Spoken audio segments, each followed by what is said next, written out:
Evolution is a lie. Intelligent design is the truth. The popular modern scientific materialist atheist worldview propagated by NASA, the mainstream media, and the public education system is that you are here because nothingness, for no reason, exploded and created everything. Before time, space, matter, consciousness, intelligence, and life, there was nothing. Then the nothingness exploded.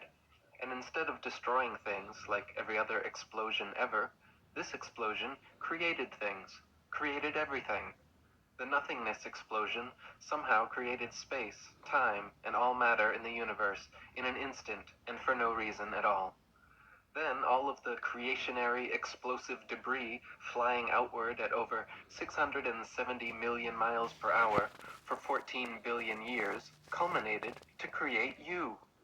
Yes, first some of the more gaseous nothing came together, forming suns and stars. Then solid pieces of the nothing came together, forming planets and moons. Then the nothing turned hydrogen and oxygen came together, forming water on the nothing planet Earth, out of which single-celled living organisms magically appeared, got to work dividing and multiplying into multi-celled conscious organisms, which multiplied and divided and mutated into various forms of sea life, which adapted and evolved and crawled onto land, replacing gills with lungs, lost tails, grew opposable thumbs, and started grasping at straws like this ridiculous nihilistic notion of Big Bang evolution. This anti-God materialist theory of evolution has been staunchly protected by the infallibility of science for over 150 years, but in actual fact, just as science has failed to find one true, valid proof that Earth is a ball spinning around the sun, scientists have failed to discover a single piece of evidence that the material world is a product of blind chance evolution. Furthermore, Big Bang evolution actually requires and presupposes many other claims which have already been proven false in previous chapters, such as the plurality of worlds, Newton's theory of gravity, Einstein's theory of relativity, stars being distant suns, and Earth being a planet, not a plane. Harun Yahya wrote, "Evolutionary theory claims that life started with a cell that formed by chance. According to this scenario, 4 billion years ago, various lifeless chemical compounds underwent a reaction in the primordial atmosphere on the Earth in which the effects of thunderbolts and atmospheric pressure led to the formation of the first living cell. The first thing that must be said is that the claim that inanimate materials can come together to form life is an unscientific one that has not been verified by any experiment or observation. Life is only generated from life. Each living cell is formed by the replication of another cell. No one in the world has ever succeeded in forming a living cell by bringing inanimate materials together, not even in the most advanced laboratories. The theory of evolution faces no greater crisis than on the point of explaining the emergence of life. The reason is that organic molecules are so complex that their formation cannot possibly be explained as being coincidental, and it is manifestly impossible for an organic cell to have been formed by chance. How could all the interconnected and compartmentalized components, the cell wall, the cell membrane, the mitochondria, proteins, DNA, RNA, ribosomes, lysosomes, cytoplasm, vacuoles, nucleus, and other cell parts magically come together and create conscious, intelligent life from unconscious, dead matter? Just making one average-sized protein molecule is already composed of 288 amino acids of 12 varying types, which can be combined to 10 to the 300th power different ways. Of all those possibilities, only one forms the desired protein molecule, and there are over 600 types of proteins combined in the smallest bacterias ever discovered.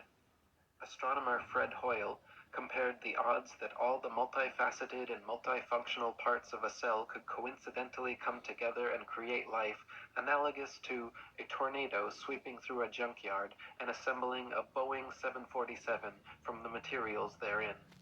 Hoyle wrote that if there were a basic principle of matter which somehow drove organic systems toward life, its existence should easily be demonstrable in the laboratory.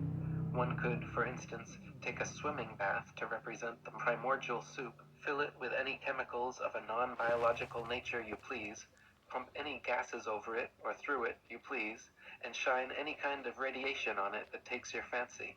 Let the experiment proceed for a year and see how many of those 2,000 enzymes, protein produced by living cells, have appeared in the bath.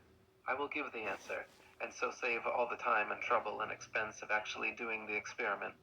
You will find nothing at all, except possibly for a tarry sludge composed of amino acids and other simple organic chemicals. Even if scientists placed all the chemical substances necessary for life in a tank, applied to them any processes of their choice, and waited for billions of years, not a single living cell could or would ever form. Astrobiologist Chandra Wickraman Singh wrote, "The likelihood of the spontaneous formation of life from inanimate matter is 1 to a number with 40,000 zeros after it. It is big enough to bury Darwin and the whole theory of evolution. The beginnings of life were not random. They must have been the product of purposeful intelligence. From my earliest training as a scientist, I was very strongly brainwashed to believe that science cannot be consistent with any kind of deliberate creation. That notion has had to be painfully shed. At the moment, I can't find any rational argument to knock down the view which argues for conversion to God. We used to have an open mind.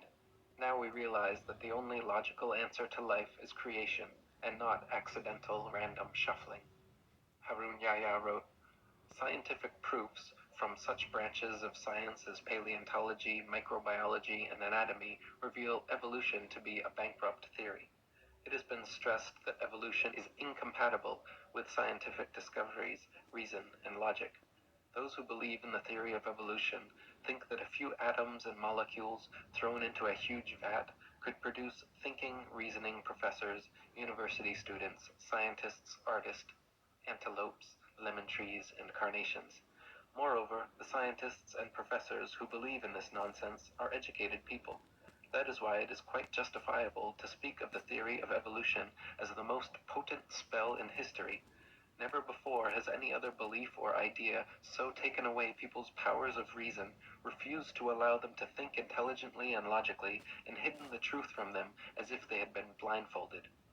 Consciousness, life, the beautiful diversity, complexity, and interconnectedness of nature and the universe simply could not be the result of some random coincidental physical phenomenon. If the likelihood of life forming from inanimate matter is 1 to the 10 to the 40,000th power, then those are precisely the magnificent odds against which the universe could be unintelligently designed. Even the simple formation of DNA and RNA molecules are similarly beyond the reach of chance to come together, equivalent to 1 times 10 to the 600th power, or 10 with 600 zeros afterwards. Such a mathematical improbability actually so closely borders the impossible that the word improbable becomes misleading. Mathematicians who regularly work with these infinitesimally small numbers say anything beyond 10 to the 50th power should be considered, for all intents and purposes, impossible.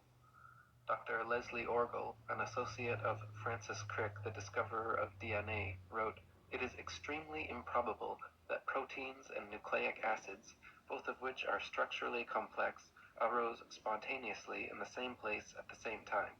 Yet it also seems impossible to have one without the other. And so, at first glance, one might have to conclude that life could never, in fact, have originated by chemical means. Or, as Turkish evolutionist Professor Ali Demirsoy stated, the probability of the coincidental formation of cytochrome C, just one of the essential proteins for life, is as unlikely as the possibility of a monkey writing the history of humanity on a typewriter without making any mistakes.